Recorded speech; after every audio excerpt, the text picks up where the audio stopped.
สบายดีท่านผู้ชมที่เคารพมื้อนี้ข้าพเจ้า Galaxy News มีข่าวจะมารายงานให้ท่านผู้ชมฟังนำกัน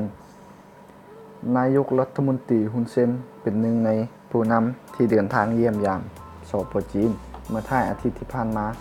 โดยล่าสุดฮุนเซนเปิดเผยว่า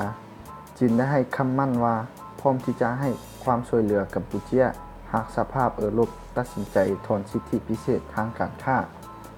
สมเด็จฮุนเซนเปิดเผยทาง Facebook ส่วนตัวหลังเดินทางเยี่ยมยามสป.จีนเป็นเวลา5วันเพื่อเข้าร่วมประชุมข้อริเริ่มสายแทบและเส้นทางหรือ BRI Forum และพบปะหารือกับท่านสีจิ้นผิงประธานประเทศแห่งสป.จีน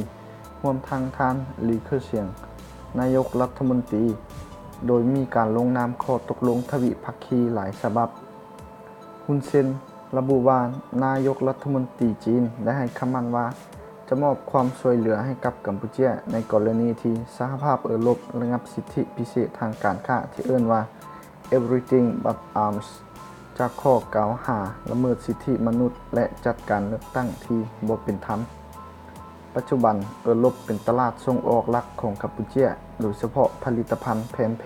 คิดเป็นอัตราส่วน1ใน3ของมูลค่าการส่งออกทั้งหมดแต่ในเดือนกุมภาพันธ์ที่ผ่านมารบได้เริ่มต้นขบวนการพิจารณาระงับสิทธิพิเศษในการเข้าถึงตลาดรบโดยปราศจากภาษีนำเข้าและจะใช้เวลาพิจารณาทั้งหมด18เดือน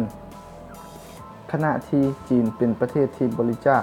เงินช่วยเหลือกัมพูชาหลายที่สุดเป็นมูลค่าหลายพันล้านดอลลาร์รวมถึง